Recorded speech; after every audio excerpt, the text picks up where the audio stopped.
So Zinnia, relax in the chair.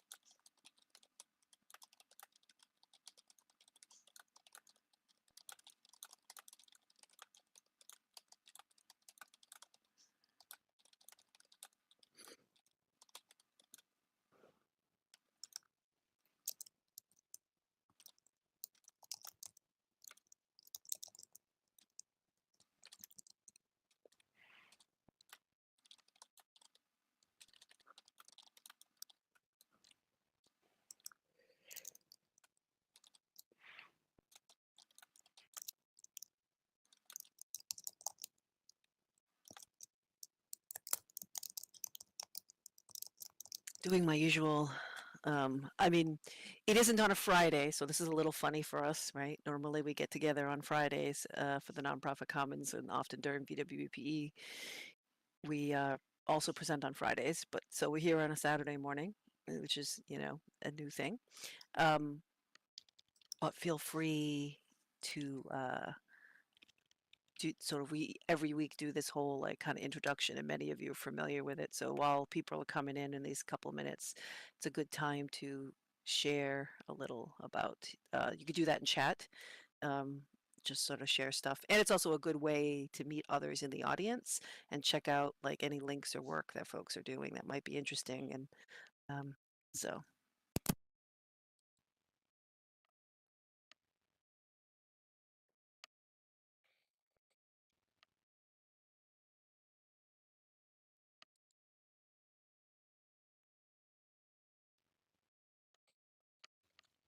so are we ready to start things, we think, and then people will catch up as we go. Yeah. Go for it. It sounds so like, yes, yes, Zinnia, yes.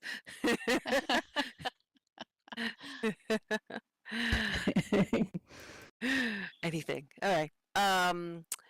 And let me, okay.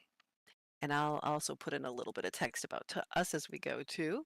Um, so as I was mentioning, we normally meet. So the Nonprofit Commons is a sort of a community of communities in a way. It comprises nonprofit orgs from around the world.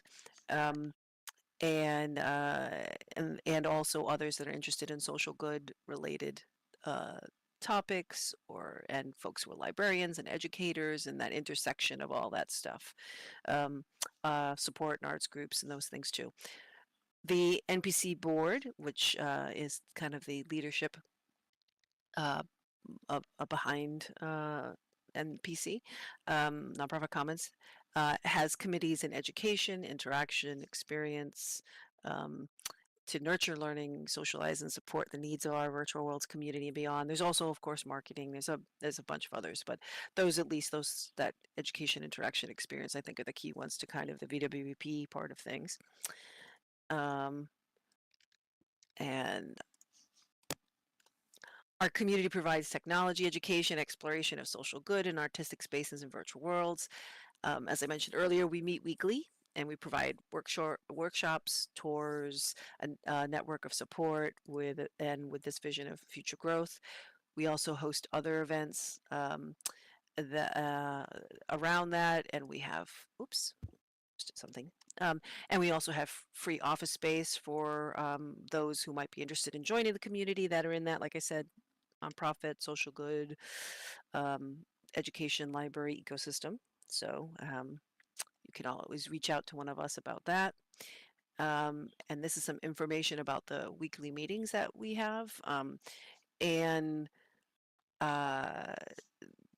for you to kind of, for the future of that. And I'm going to bring it too. Of course, many of you are also presenting at VWBPE. We love presenters at NPC. So you can come share your cool tech, hot topic, or best practices, 3D, things on 3D design, host your tours, tech tools that might be relevant to our, to all of us, or tour your space or your project.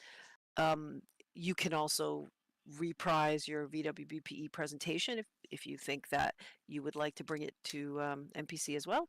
And there's a link to that. And I'm going to just share some links of other places you can kind of engage with MPC. And including us newly on Blue Sky. And also in Avacon's Discord server, there are some NPC channels, so you can keep chatting with us even behind the scenes. And today, some of our community leaders, who everybody, the four of us, and along with there are several other board members too, but the four of us also are on the Nonprofit Commons board. But we're going to lead the discussion on navigating transition through community learning. And with the idea that it's not just us talking, that we will also, we'll pose some questions as we go, but also feel free to drop your questions in here too, and we'll discuss that with you. And then if you have questions too, you can kind of come into voice later on when we're prompting some of those questions, and we'll type that out too as we go. The so this whole idea of navigating transition. So the last several years, of course, have seen many changes come at us fast and furious, from the impacts of the pandemic and how that impacted things, to the rise of technology like generative AI. And it can be a challenge to navigate these transitions individually. And for the work that many of us do, or even the recreational or just individual peer learning or personal learning you might do. So it's hard to do that singularly, to know everything. So whether you're nonprofit or education focused, it's easier often to be navigating these things together. So and I kind of lost, I think, yeah, okay, got the end of that. So, and I'm actually, although my text says slightly different, I'm going to introduce folks as as we go, and then they'll talk. They'll each talk a little bit about their thoughts on this, and sort of prompt out some discussion points. And like I said, with a chance for all of you to get involved. We want this to be a larger group discussion and not just us. So, and I will start off here. Let me get her bio. And, oh, and I should say before I guess I will introduce myself too before I introduce others. And so I am Rhiannon Chatnoir, Joyce Bettencourt, and on the other side. And I come at this as a designer and a technologist, and a community organizer. And I'm focused on sort of the convergence of creativity, community, social good in the future. Founder of the metaverse-focused nonprofit Avacon.org, which fiscally sponsors Nonprofit Commons, and also the Virtual Worlds XR Dev Studio Vesuvius Group. And I am a Singularity University summer grad of kind of that Silicon Valley startup world. So, and I have a link there. So now let me share a little bit about Lear, who's going to sort of speak first.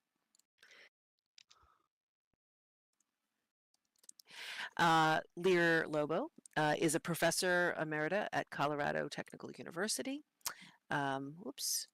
Where she teaches AI doctoral classes and business intelligence. And for Parker University, she teaches computer science. She conducts research at Virtual Harmony, serves as the NPC Education Co-Chair with myself, and is on the board of TCC Hawaii, and is an OSCC speaker wrangler, or as I better call her, my co-chair. And you can find more information at that link. So, with that, I will let you take it from there. Lear. Thank you. I had my mic open the whole time. Now I turned it off. Hello, everyone. I hope you have your favorite beverage and you're having an amazing conference. My first thought after listening to the sessions yesterday, and here I'll paste this in and spare Rhiannon for a moment there. You know, I don't know if you attended the virtual education journal session. How many of you attended? Let's see a yes or no. And if you've gone AFK for coffee, I understand. It is no worries. But I'm more interested in you talking than just listening to me. How many of you attended, And then now the question is, let's think about what they were sharing yesterday. And what I'd like to know, my first question, and I'll talk about it, get us warmed up.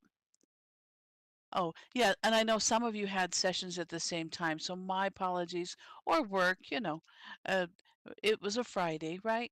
And so, have we read the VEJ? I want to encourage everyone to read it. And Rhiannon, if you could get the link for that, I meant to, but um, in any event, what's amazing about this journal is it's visual, it's a flip book, and now it has an ISSN. So why does this matter for social good? Well, it certainly matters for educators, right? If you're wanting professional development, credit, and also you want to publish your outreach. You want to get the word out. You want people to know what you're doing, how you're doing it, and to keep the energy high, right? You want, yes, that's it. I love that, Jazz. So we have some love coming in. That's good. And see, what's amazing is Roxy and BJ have come out of retirement to continue to publish it and not just publish it. The first deadline, the next one that's coming up is May 15th. So I want you to keep that in mind while I'm sharing my thoughts here. So here are the things that I find compelling about the Virtual Education Journal. They encourage stories from the heart. They remind us of our leaders, the people who've mattered, the people who've gone before, the people we've lost, the people we want to keep in our hearts and keep close to us, and then all the accomplishments, the things we've done. Zinnia's over there smiling, I know, because I have urged for many years that all of us tell our stories. And they don't have to be big stories. These can be 500-word stories or 300-word stories. Yeah, you know me.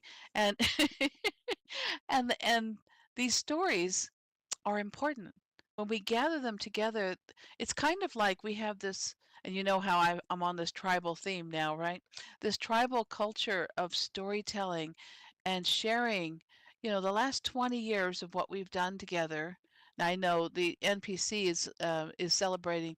We've had 17 years in our celebration as of August, and but for me, it's been 20 years, and I start to think about this.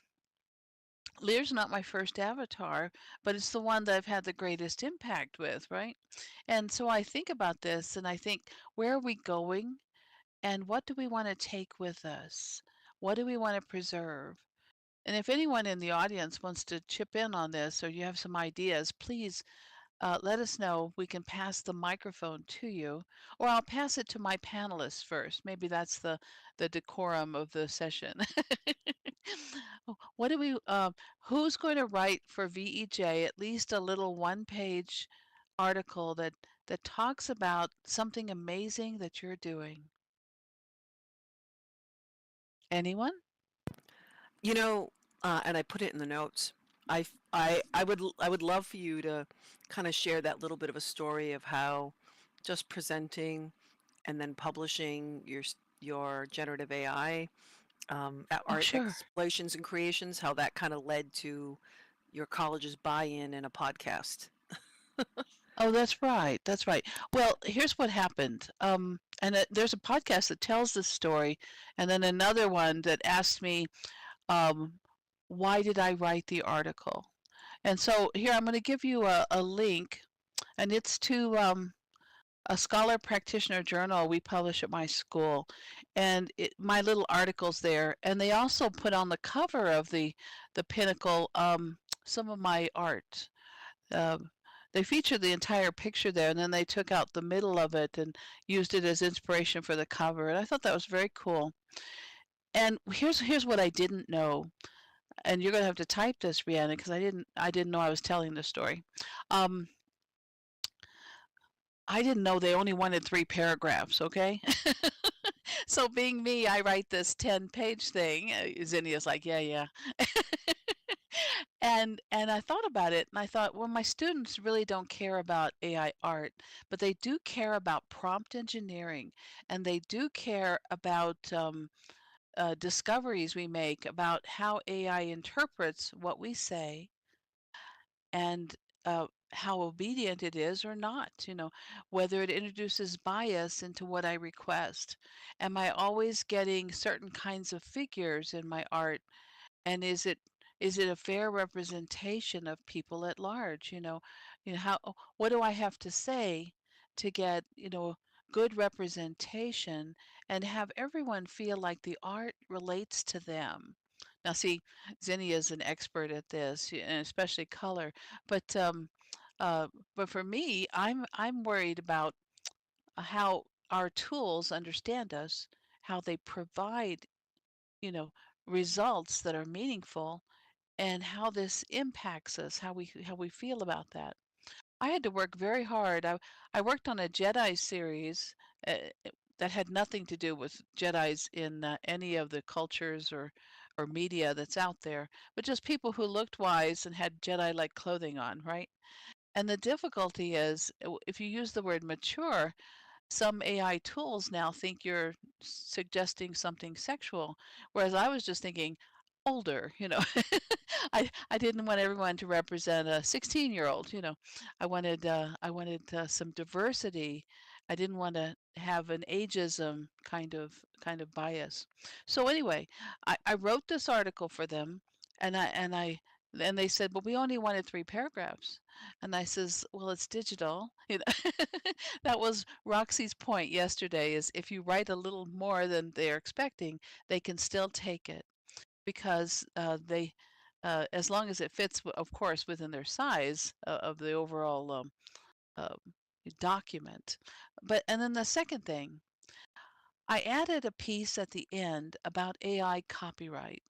And it was a decision from the courts as to whether someone could apply for a copyright for content that an AI produced. And that's a little different than me asking for certain, doing some prompt engineering and asking for a result.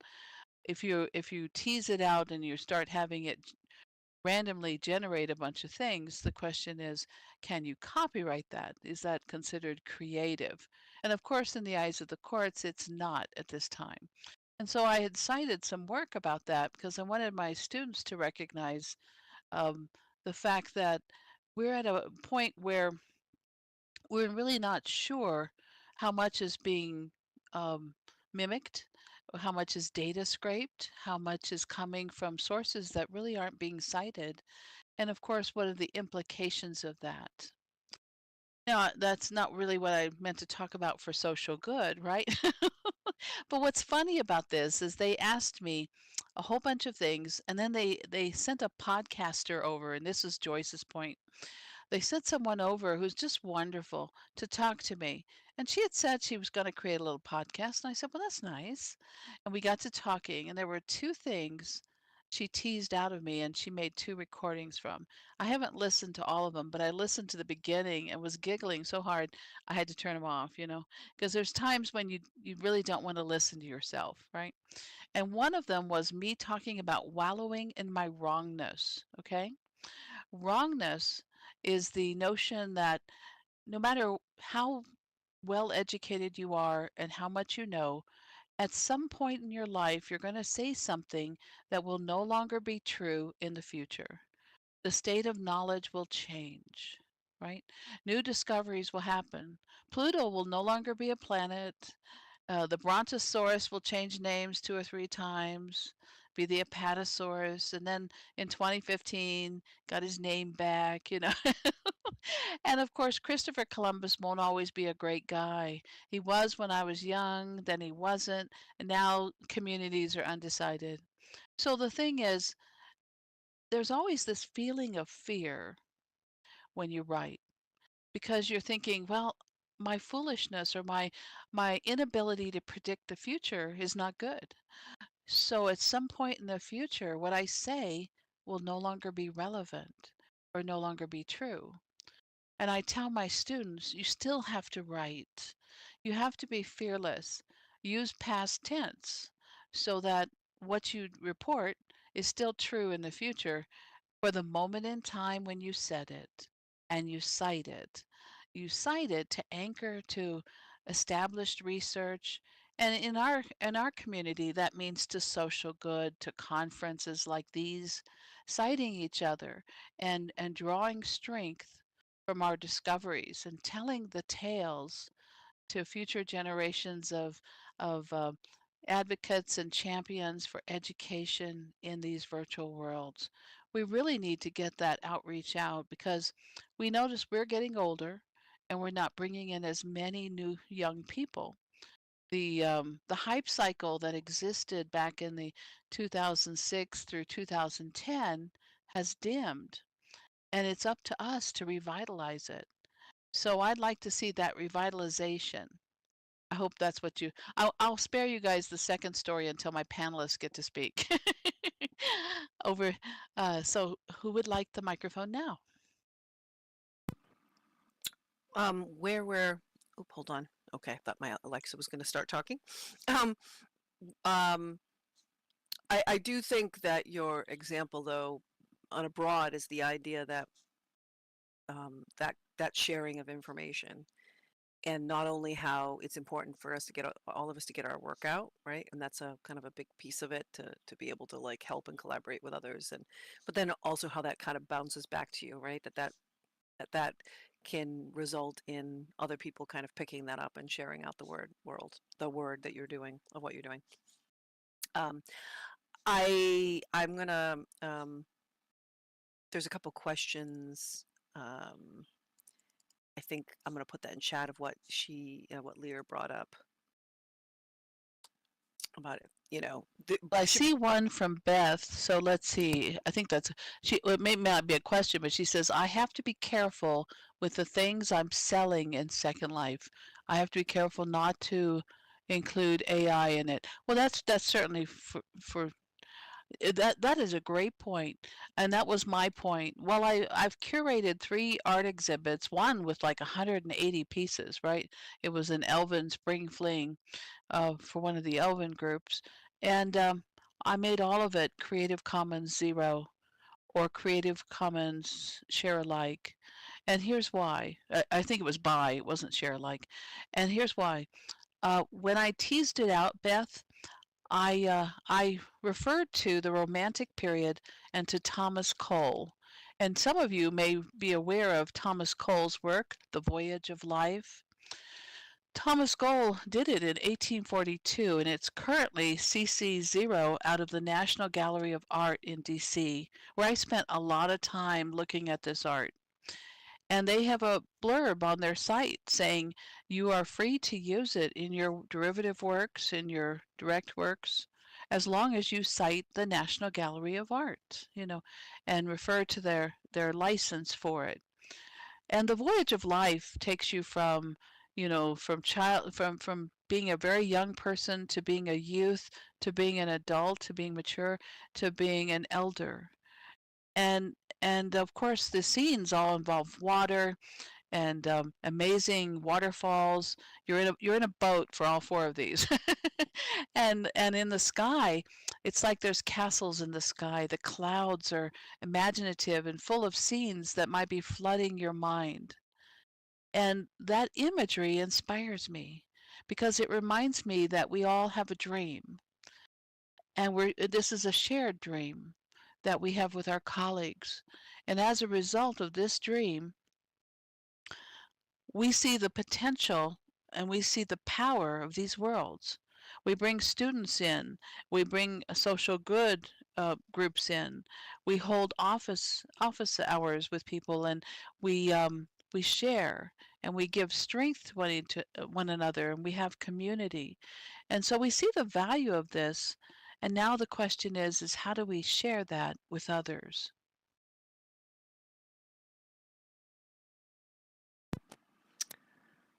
And I think, I mean, others obviously leave comments in here. I think we probably should kind of move forward. So, Oh, yes, Zinnia. definitely. I keep pausing to try to draw people in. Yeah. No, that's fine. I'm going to put, and I'm sure Zinnia has even more accomplishments to talk about on her end. I just have what the little bio is, but I'm going to share Zinnia's bio so she gets a chance to talk too.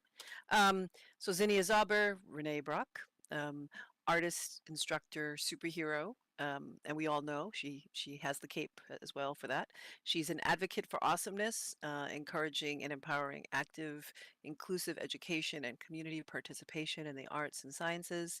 She is co-chair of the of the nonprofit Commons Board with me, and also on the board of VWEC, and she is a teacher and educator at Peninsula College, and you can find out more information about her at that link.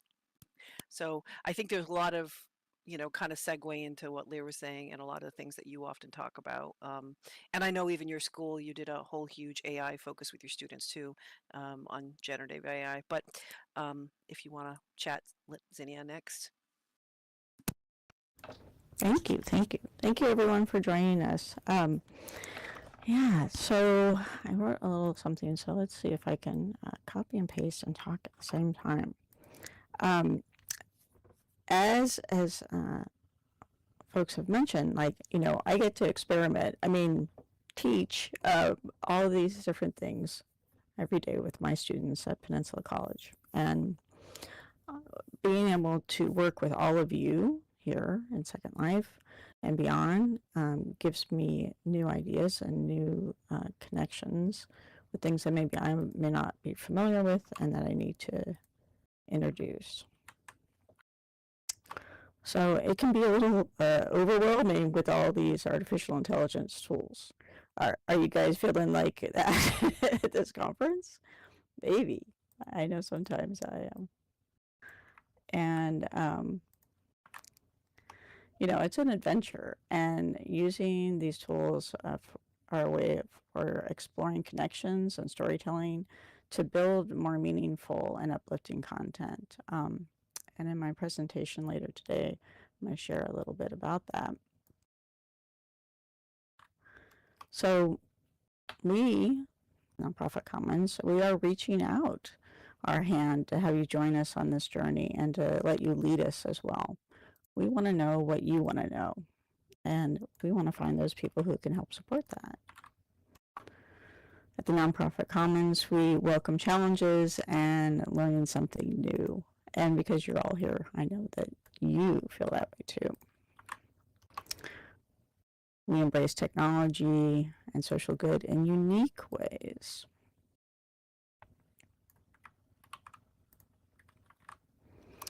As an artist, a nonprofit advocate, and college instructor, keeping up with all these creative tools isn't easy.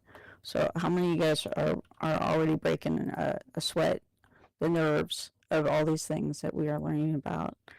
It is a bit overwhelming, as I said before. Affording these tools has always been a concern for me, which is why teaming up to learn and explore is important. When that shiny new comes out, I have to put on my new college student lens. While the magic of artificial intelligence is really required for current job skills, I know we need to practice these skills cheaply. We're not prophets, right? Yeah, good, Beth. So teaching storytelling and connecting with people through experiences can start with practicing with people. Oh my gosh. Yes, no, absolutely. The change happens so fast. So Human engaging prompts. Oh no, talking with people.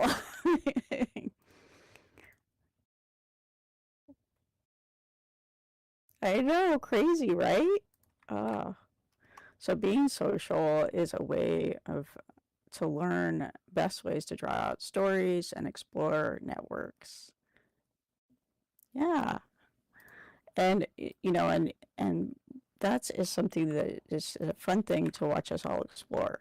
So communication is an overlooked skill, yet it is the way we make things happen. So time and time again, people will say, well, personal communication or communication is a soft skill, but we know it's a super skill. So coming together and teaching each other is vital. Have you already learned something today, yesterday, or last month from people who are here?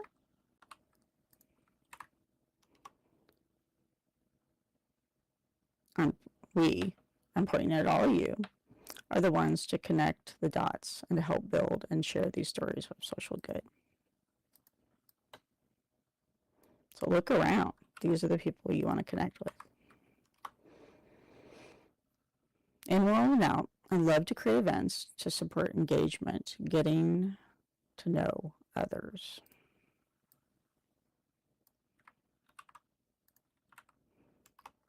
So let's learn how to walk along the wall edges and ask those people what they do and why. So that is the end of what I've typed, but I will share that I think it's really crucial that we use some of these tools, not just to speed up our productions, not just to fill in the blanks, but to utilize the tools within ourselves, our curiosity, our ability to inquire, the chance to make knowing glances, and then prompt a question to that person. A lot of people use these tools as a way to learn how to talk to others, to ask questions. Oh, I like that. That's great, Beth. The edge seeker. That's exactly what I'm talking about. At a young age, I understood that the people who are the wallflowers are probably the most interesting people in the room. So using tools like this is a chance for us to reach out and find out what people do and to share their stories. We want to reach out as a nonprofit commons to say you are not alone in this exploration. We want to know what you want to know. We want to share and learn with you. And let's find ways to connect even more and share your mission, share what you do is important, and to inspire others. Sorry, I didn't get a chance to write down the rest of that.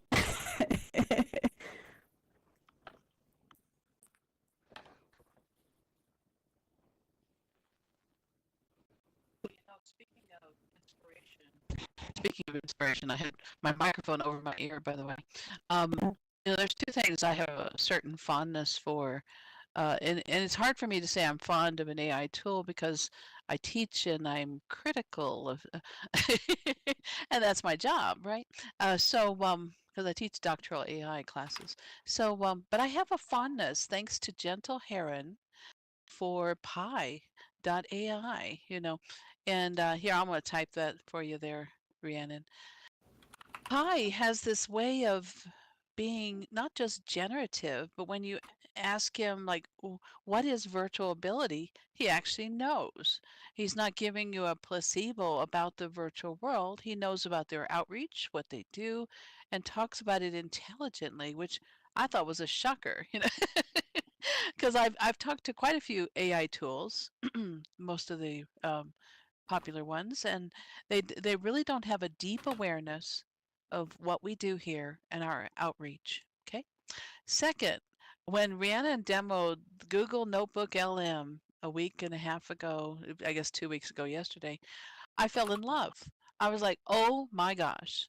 I don't know if you were there, Zinnia, but when I listened to the audio podcast of those two voices sounding like All Things Considered, or, one of the NPR podcasts with these beautiful, rich voices. And by the way, the deep voice reminded me of yours, Marcus, okay? And of course, the female voice reminded me a little of Joyce's, but it wasn't Joyce. You could tell it wasn't, but it had those warm nuances, right? And they were describing the videos from our OSCC conference. They started with Kaylee West and teaching Chinese to the Chinese. And I'm listening to this going, oh my gosh, I know she made this like last night, and this sounds really good. And imagine for a moment, you're not just creating content. I see you over there, Beth, creating content that worries you whether you'll have copyright issues, but you're working with your content and listening and talking to an AI podcaster, two of them. You can join in the conversation, and your data can talk to you, and you can have a conversation with your data. Okay. So the Google Notebook LM, what the power behind it is, you feed it what you want it to know about your work that you own, and of course the videos in this question, these folks have signed away and said yes, you can publish our videos, so you can harvest from it. It's only harvesting the text. It doesn't grab images. It doesn't, interfere with someone's PII, right? Their personally identifiable information. But what it does do is it allows you to have this personal interaction with your data. And I was like, okay, now I'm in love with that too. I like emotion AI, and I love wallowing in. No one else will talk to me about publishing, but my data will. Yes. Anyway, well, over to you there, Joyce, because you are the Yes. mastermind of that. Yes, you got. Yeah. And you're getting into a little bit of what I was even going to go into. So, but Well, it's good. just, We only have yes. 11 minutes left. Yeah. So, and I'll bring into that. So, some of this, and I, some of this all points, I think, to the strength of kind of community and navigating together and learning together, right? And as was mentioned earlier, it can be daunting to, I mean, I think it can be daunting to keep up with change. So each of us individually working to be impactful in the work we do, or, whether that be teaching or the not social good related stuff, um, is hard on to do that on an individual level. But coming together to share, to listen, peer learn together, like what happens within Nonprofit Commons and many other communities of practice here in Second Life that we're part of, and of course beyond, um, is important. And in my, like, as a community leader, and I've kind of thought about the important part of my role at NPC and in other places, but is really to explore and scout out some of this topical information or new tech and bring this knowledge back to NPC, and share that, so that way others are aware of what might be useful for others to learn about or implement. So the strength is the sum of the many of us, is greater than sort of any one particular person in that regard. That helps us kind of navigate a lot of these changes as they come. And Lear brought this up, this whole idea of Notebook LM. So again, as she said, I recently presented about a few weeks ago on Notebook LM. It's based off of Google's Gemini AI model, and so as you mentioned, it allows you to kind of create a more targeted language model by loading it with all these various sources. Even the free account allows you to load up to 50 sources, which can be PDFs, Google Docs, Google Slides, transcripts from YouTube videos, copy paste text, any of those sort of things that like can become a source. And I also shared the link to the presentation there, and I'll share again because I had this in the chat. What she brought up to the power of that conversational piece too. So you load all your resources in, and instead of the broadness of like a chat GPT, it is just drawing from what you load in. And this is just one particular example of a tool that we shared. And so you can know that it's not reaching beyond there to hallucinate into other things broadly on the internet. It's just drawing from what you have. So if you want to use it in a research capacity, if you want to use it in as I was doing in regards to using it to recap events like the OSCC, or using it to like I have a larger project of trying to all of our nonprofit commons meetings we share transcripts of. We archive them to try to use that as a giant knowledge base that we can pull from. The first steps is using something like Notebook LM to be able to put in, like, say, a year's worth of transcripts and ask questions about what what sort of things we were talking about, and also be able to use that audio podcast thing we were talking about to be able to ask those questions, whether in a chat prompt or audibly, create kind of like FAQs, find out like who the people were that were engaging or presenting, surprising things that might come up, asking questions like last year. I loaded all the transcripts in for MPC for 2024, and I asked it what was the most surprising or shocking thing it had kind of discovered, or it kind of that came up in it. And one of it was a presentation that Val had curated, though she didn't lead, where she brought in a librarian from, I think, Louisiana, who talked about sort of censorships and protesting over libraries. So it's interesting in regards to, that's just one particular example, but like, we could ask it for the best practices of a particular topic that people presented on. So lots of ways to kind of take your own information, whether that be research or your practical, in our case, like nonprofit community related stuff, and be able to query it and gain insight. And I'm gonna pose a couple questions in chat. That I think are kind of more broadly. Feel free to, and this was brought up before in other ways, but like that idea of like challenging all of you, like what knowledge or experiences could you bring back and share with your community, and what technologies or best practices would you like to learn about, right? So I will pull it over to, I think, feel free to answer those in chat as we go. At the end, I'll share kind of a link to our notes that we've got here, which will also have the transcript. I do want to turn it over to Buffy, who will kind of be able to talk a bit more. And then again, hopefully we'll have some interactions and questions too as we go. For you, Buffy. Let me intro you. Oh, silly me. So go back to the intro section, and I will paste that here. And then you can kind of start in. So here's this.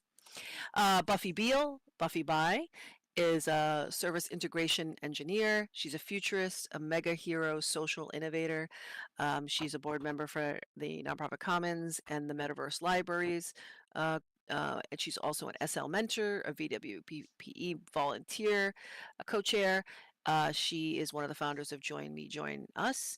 And there's a link for that there. And it's a global grassroots campaign to connect and be one voice for change. So with that, Buffy, you can chat. Yes, I do sleep. Thanks, Brian, and thanks, Rye. And it's so great to see everybody here today. And I thought a lot about what does it mean to be in transition. And I realized, I'm from the old punch card days, and if we didn't keep up with transition back then, imagine where we'd be. And the same then in school. I went to school and there were no computers. And all of a sudden, now we needed a computer.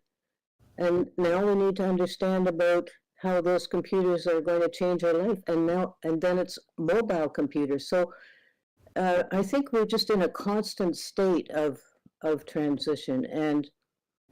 And it's always been my belief that we have to keep up with technology if we want to reach the next generation.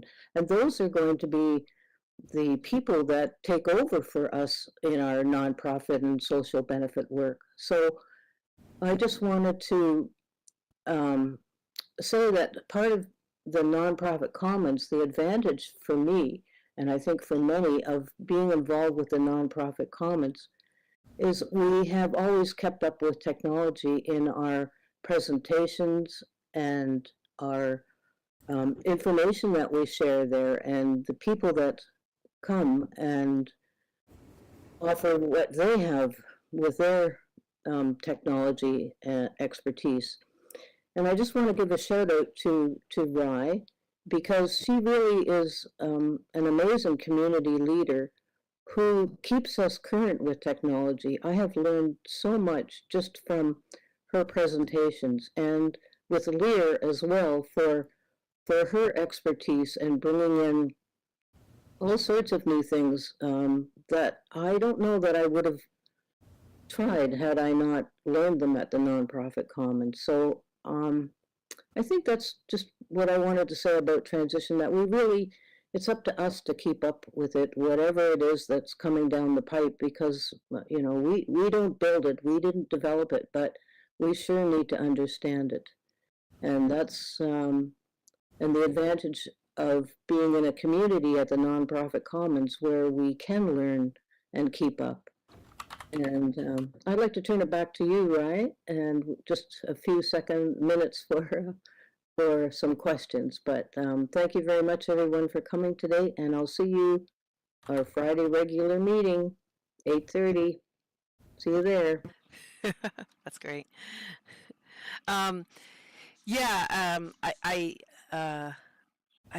I'm always appreciative. I mean, you know, I like any one of us is just one piece of it. So even if I try hard sometimes to like, hey, what's out there that I should share back. There are many amazing people, both here, obviously with me, kind of on the panel presenting, talking, but also many of you, you know, out there. Unfortunately, Val is not here. She's presenting at the same time, but you know, shout out to Val and all the stuff that she has curated over the years, or Lasena, you know, or Namara, you know. I mean, there's other community leaders who have their own communities who are also part of Nonprofit Commons, um, who've brought, you know, their knowledge and their expertise back to us or toward their work. There's so many, you know, you can kind of get a taste of that by coming to Nonprofit Commons and touring the offices, and some of those folks are represented as well there. But there's a diversity of people who both are within the community and what they share back, and then those who even just, you know, come in to present topically on anything. Another person, I'm like kind of looking out at the audience.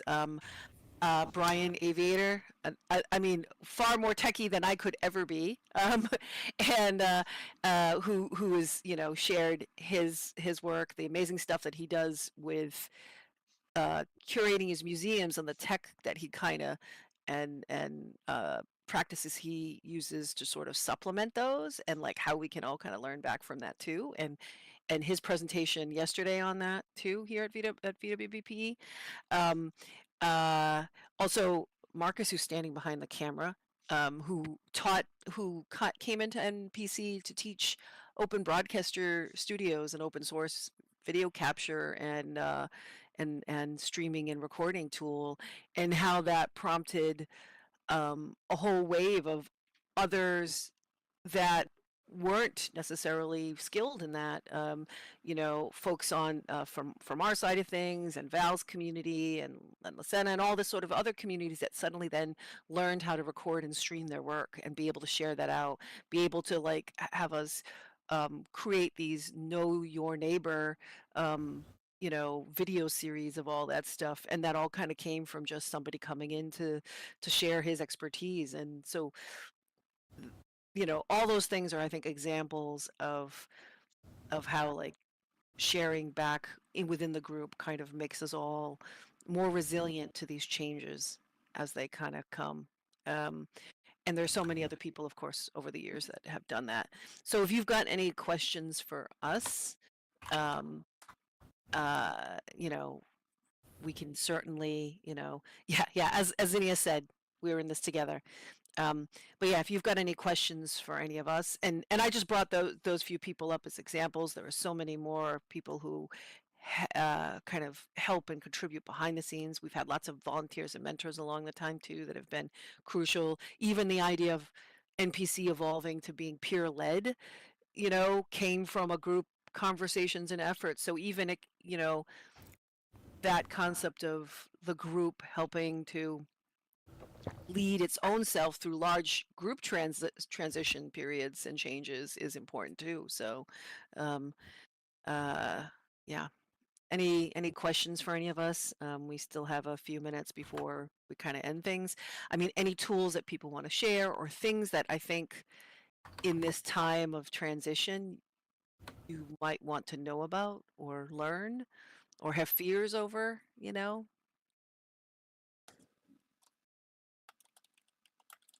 Yeah, I'm your moderator there, Joyce, and as they've noted in the chat, the keynote begins in 8 minutes, so we might want to go ahead and wrap so we can transition to it. But thank Sure. you for that. Yeah. I don't mean to be a party buster here. That's okay. I'm going to share a link in chat for the notes. We'll put more notes. I'm going to take the whole transcript and put it in here. When Marcus's video is sorted, we'll put that link in here. But that is, definitely a resource that will kind of continue forward. It's a little bit messy in there right now because it was kind of our pre-notes, but I'll put the transcript from here as well. So thank you to Lear and Zinnia and Buffy and to all of you out there, like in our audience, like on a Saturday morning. Thank you very much.